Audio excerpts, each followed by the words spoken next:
welcome to Joy Unfiltered. I'm Rachel, your host, and I am so glad that you are here. This is a space where we stop pretending that burnout is the price of success and start to explore a different way to lead, live, and actually feel good in our lives. Because here is what I believe at my core. Joy is not the reward. Joy is the strategy. And in a world that's been built on pressure, urgency, and endurance, we're doing things a little bit differently around here. We are choosing energy over exhaustion, regulation over reactivity, connection over competition, and we're doing it in a way that's grounded in both science and a little bit of magic. So whether you are walking, driving, lifting something heavy, or just taking a breath in the middle of a busy day, you are in the right place. So let's get into it. Okay, today I'm going to talk about something, that I even thought was a little bit out there, a little bit, maybe even too woo-woo for me. But I want to encourage you, stay with me. Today we're going to talk about gene keys. And I want to start there because I think that matters.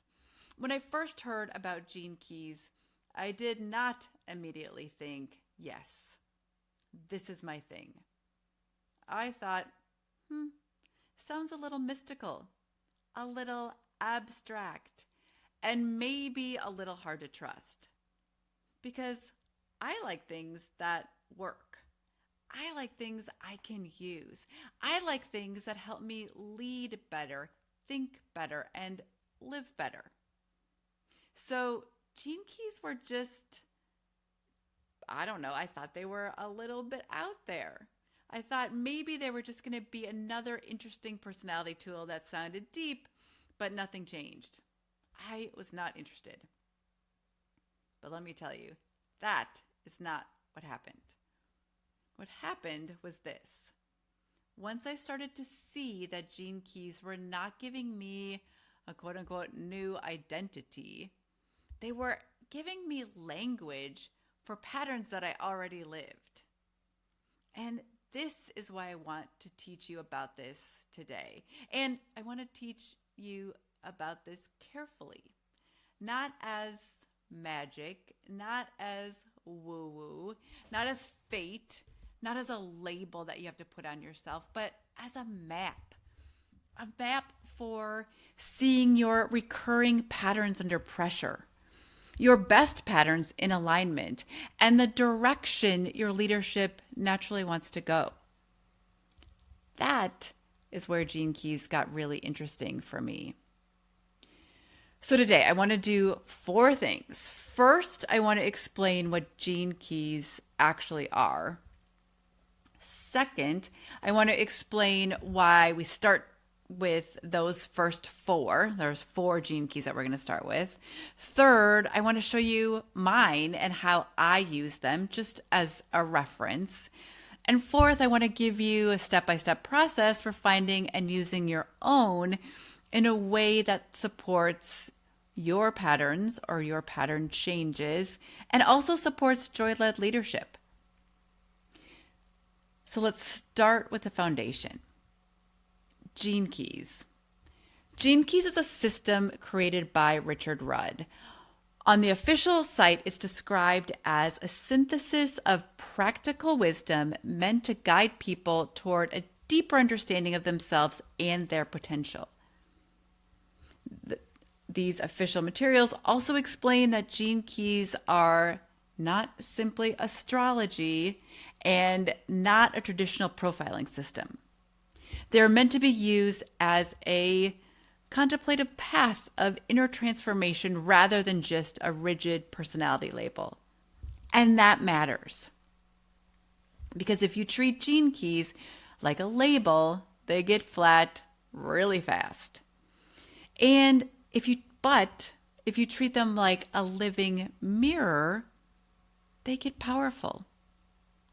The system draws from multiple streams. So Gene Keys officially ties itself to the 64 archetypal patterns of the I Ching, and the wider Gene Key ecosystem also acknowledges a strong influence from human design in its development. The system, and here, stay with me, the system then uses your birth data to generate your hologenic profile, which is your personal map inside the framework. And honestly, here's where here's where I often got overwhelmed. So I pulled my profile and they see circles and lines and numbers and words like hologenetic profile and SIDI, and their brain quietly exits the building. I get it. But let me simplify without flattening, or let me try to simplify without flattening. So each gene key has a spectrum. At one end of the spectrum is the shadow. In the middle is the gift. And at the highest end is the SIDI. You do not need to get hung up on the spiritual language of SIDI for this to be useful, I promise. For practical purposes, here's how I use those three levels. The shadow is how a pattern tends to show up when I am stressed, when I am contracted, misaligned, or reacting. The gift is how that same energy looks when I am aware, grounded, and using it well. And the SIDI is the highest poetic expression of that pattern. I do not use that level every day as a goal. I use it more like a North Star. And this is where science comes in, right? Because I believe in science. Because whether you use the Gene Keys language or you use neuroscience language, we're still talking about patterns of state and behavior. Let me say that again. We are still talking about patterns of state and behavior. Under stress, people lose access to some of their best executive functioning. Reviews of neuroscience literature show that stress can impair prefrontal cortex functioning and shift behavior toward more reactive, limbic, and habitual responding.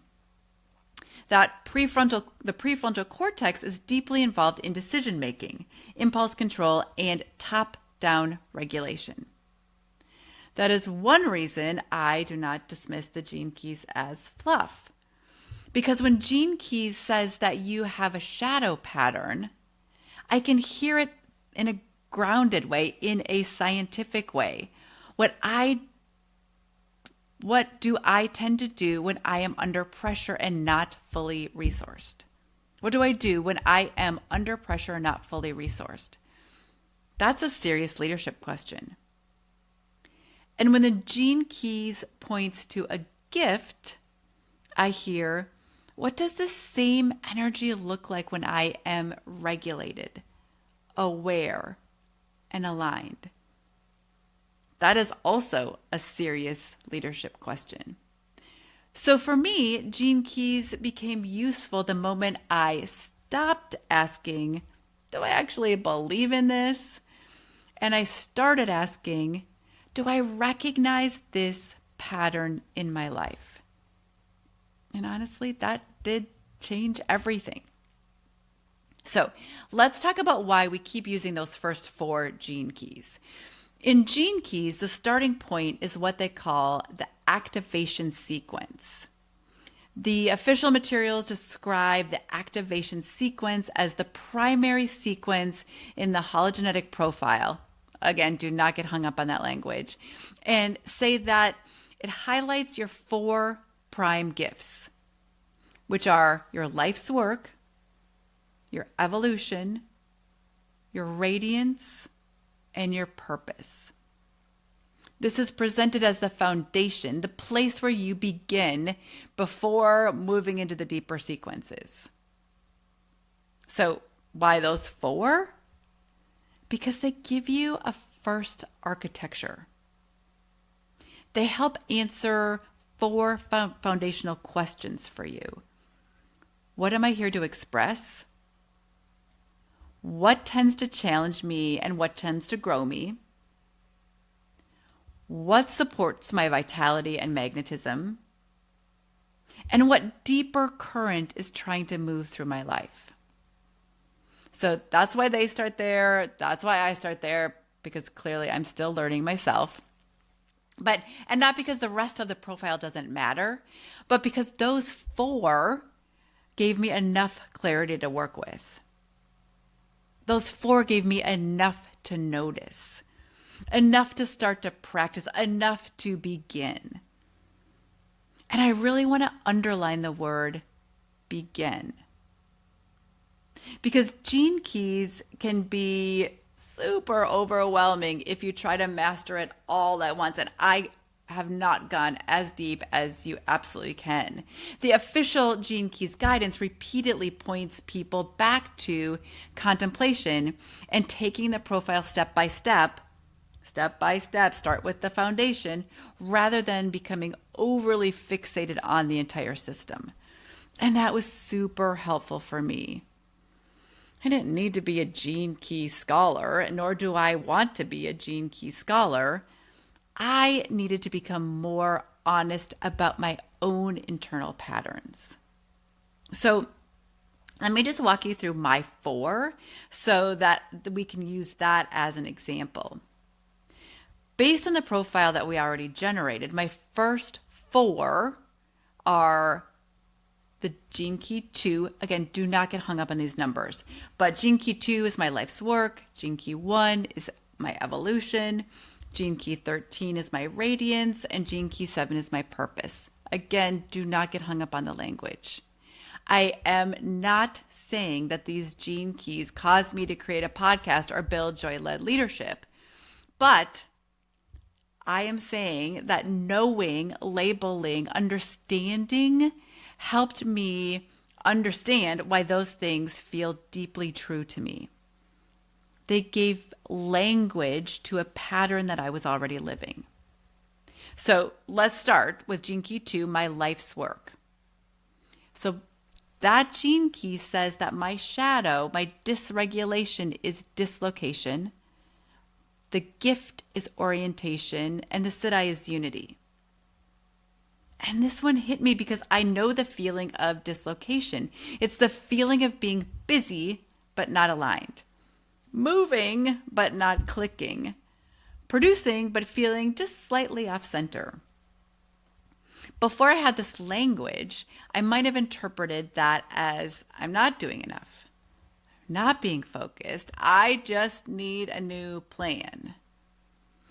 But now I see that differently. Dislocation is not always a sign that I need more effort. Sometimes dislocation is a sign that I just need reorientation. And that insight matters because it changes the move.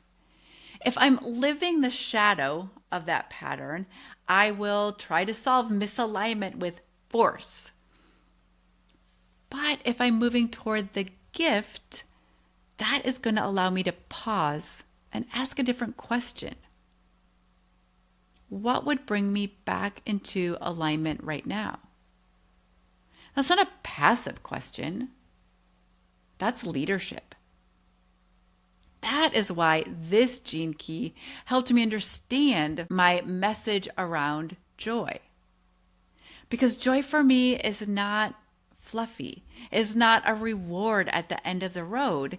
It's often a signal that I am oriented correctly. That's one reason joy-led leadership made so much sense to me and why I wanted to share it with everybody.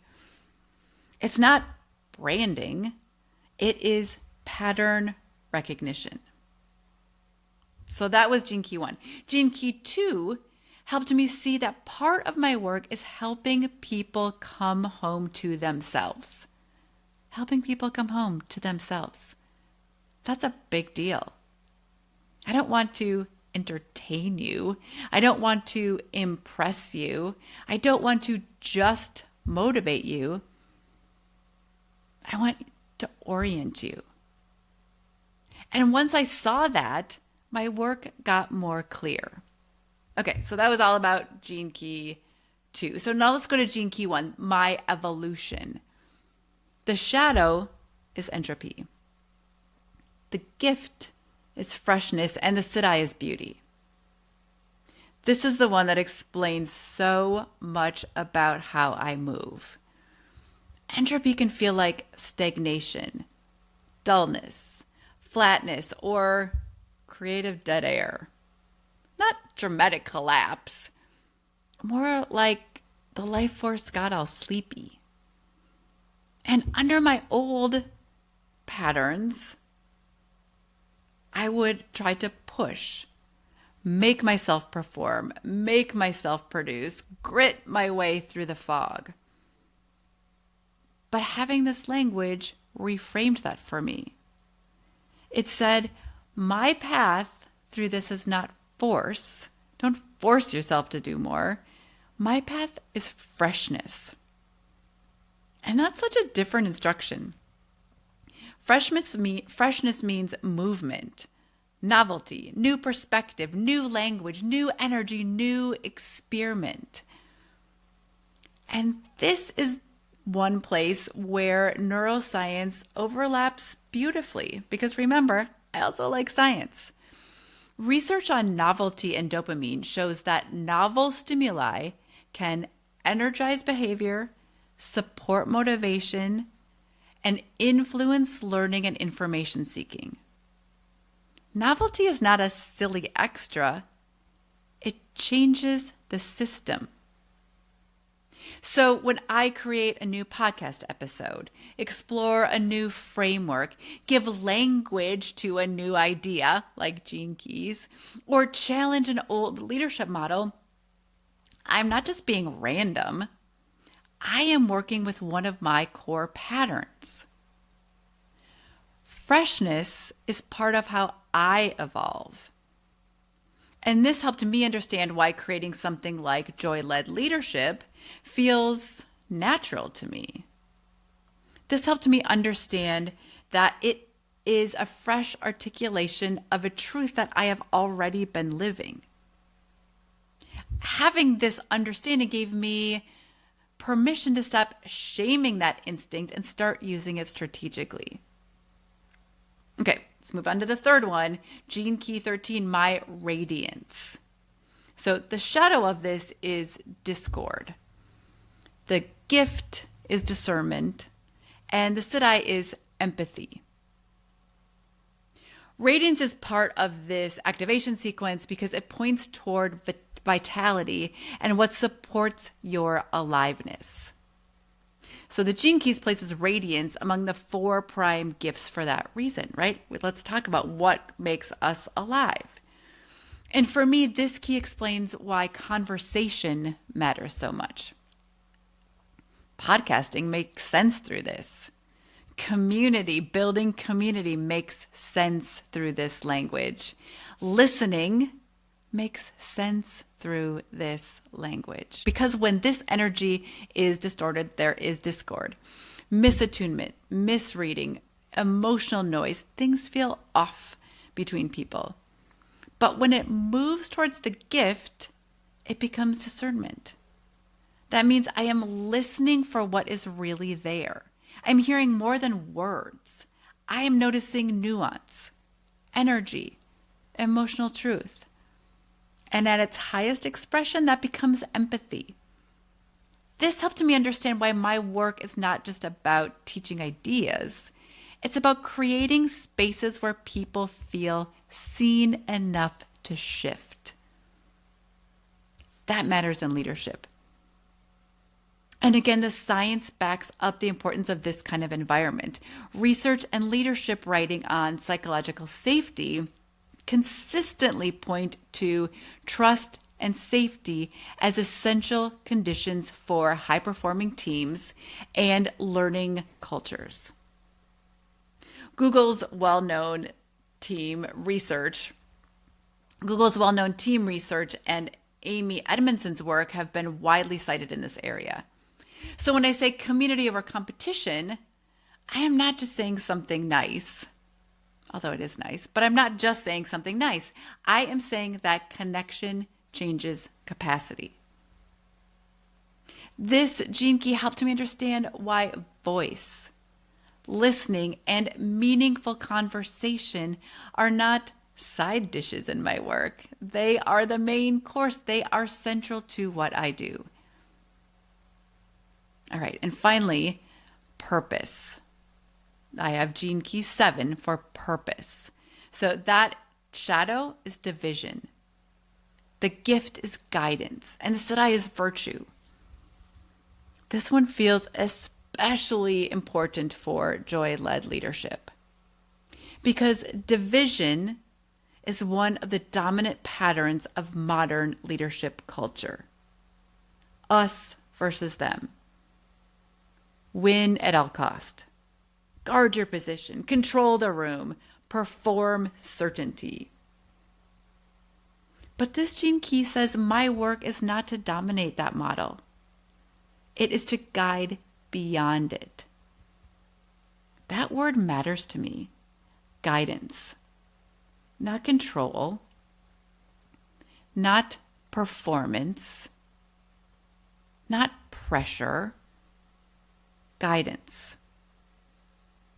This key helped me understand why building a framework like joy-led leadership, hosting a forum, speaking into culture, and creating language for a new way of leading all feel so resonant. It's guidance work, not control. It's guidance work.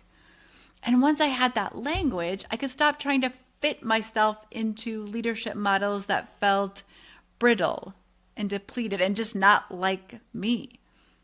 I could name what I was actually here to do, purpose. Now, let me connect all the dots. How did these 4 gene keys help me to recognize that podcasting and sharing joy-led leadership were part of my pattern? Not because the book or one gene key said, start a podcast, although sometimes I would just love that flag, right? Or that sign, something banner behind the airplane that says, do this. But that's not how I use the system. I use the system like this. Gene key number 2 told me my work involves orienting people back to alignment. Gene key 1 told me growth for me happens through freshness, creation, and renewed energy. Gene key 13 told me connection, listening, and relational depth are part of how my vitality expresses itself. And gene key 7 told me my deeper purpose is guidance, not control. So when I looked at those 4 together, a picture emerged. A podcast lets me orient people, create fresh language, build relational connection, and guide. Joy-led leadership does the same thing. That is the pattern. That is why I said and why I mean gene keys helped me understand my path. Not dictate it, clarify it. And that may be the cleanest sentence of the whole episode. Gene keys did not tell me what to do. They helped me see what I keep being drawn to do and why it matters. That is how I want you to use your own. So let me walk you through the step of how do you find your own gene keys step by step. Step 1, get your profile. If you go to the official Gene Key site, you can generate a free profile. And again, stay with me here using your birth date, birth time, and birth location. The site notes that if you don't know your exact birth time, you can still begin, and in many cases, you can approximate and compare profiles if needed. So step 1, get your profile. Step 2, start with the activation sequence. That's those 4 gene keys. Do not start by trying to understand every little circle and line and arrow and everything that is on there, because it is a lot. Honestly, there feels like mystical phrases on the page. Do not try to do all of that. Start with the official starting point: your life's work, evolution, radiance, and purpose. Gene Keys itself presents these 4 as the primary sequence and the 4 prime gifts, which is why they really are the best place to start. So step 3, read each of your 4 as a pattern, not as a label. For each one, write down 3 things. What is the shadow word? What is the gift word? And where do I actually see this in my life? That third question is the one that matters. Where do I actually see this in my life? Not, what does the internet say this means? But where do I live this already? Step 4, identify your default move inside the shadow. This is where the work gets real. When this pattern shows up for me under pressure, what do I usually do? When this pattern shows up for me under pressure, what do I usually do? Do I push? Do I shut down? Do I over-control? Do I withdraw? Do I get noisy? Do I get rigid? That question turns the gene keys from interesting language into usable self-awareness. Step 5, choose a practice that helps you move toward the gift. For Gene Key 2, my practice might be to pause and reorient. For Gene Key 1, my practice might be to create freshness through movement or perhaps a new environment. For Gene Key 13, my practice might be to listen more deeply instead of assuming disconnect. For Gene Key 7, my practice might be to stop controlling and start guiding. That's how patterns change. Not by hating the shadow, not by pretending you are already the sit high or this amazing self-actualized person, but by building a bridge from your default reaction to your wiser response. And then step 6, look across all four of those primary gene keys and ask, what do they reveal together? This is the part that sometimes people skip. Don't just study each of them in isolation. Put them together, put them in conversation. What do they reveal about the kind of work you are drawn to?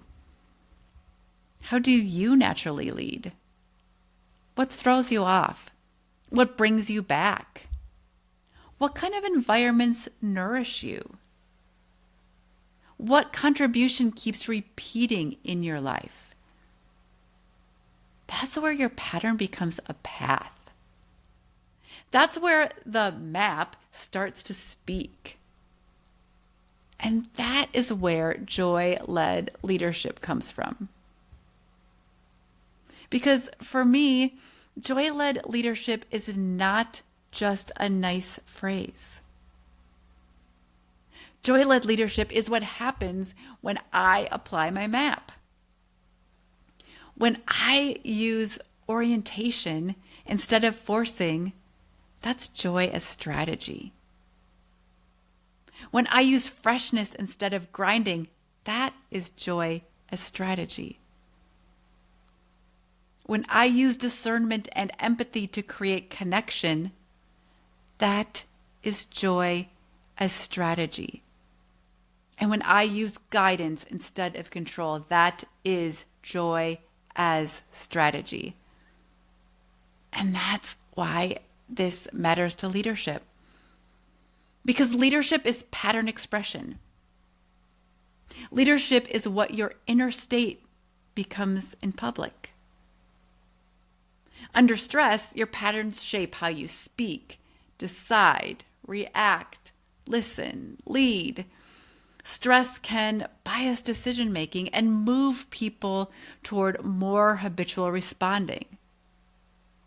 Regulation helps preserve better executive functioning and wiser action. So when you learn your patterns, you are not doing indulgent self-discovery.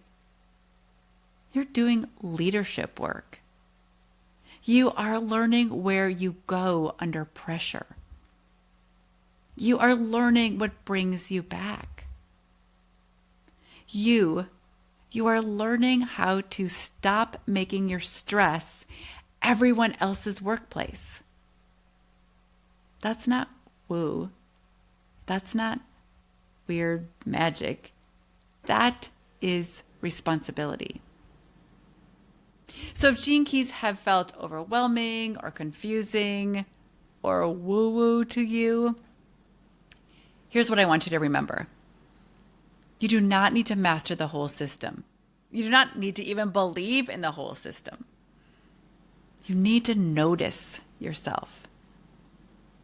You do not need to decode or decipher every symbol. You need to recognize one pattern. And you don't need to make it mystical. You just need to make it usable. And maybe that is the invitation today. Not to become obsessed with the map, obsessed with gene keys, or totally ignore them, but to let the map help tell you the truth about how you operate, about what drains you, about what restores you, about the work that keeps you calling, about the work that keeps calling your name. For me, the gene keys helped me see that my work is to orient, refresh, connect, and guide. And once I saw that, joy-led leadership stopped feeling like a concept that I was trying to invent, and it started feeling like a pattern that I was finally ready to name. If you want to explore on your own, start there. Get your profile. Start with the first 4. Read them slowly. Read them again. Read them again. Ask better questions. Notice your shadow. Practice your gift.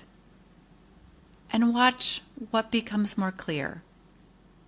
Because your patterns are not the problem. Your patterns are the pathway. And when you learn to work with them consciously, you do not just understand yourself better, you lead better.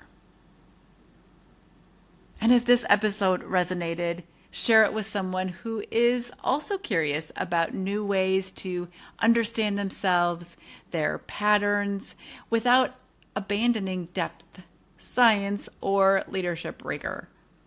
And if you want to go deeper into this work, come join me at the Joy-Led Leadership Forum, where we are building a new model of leadership rooted in regulation, clarity, connection, and joy. And from my heart to yours, I am celebrating you today and every day. So have fun, live well, enjoy.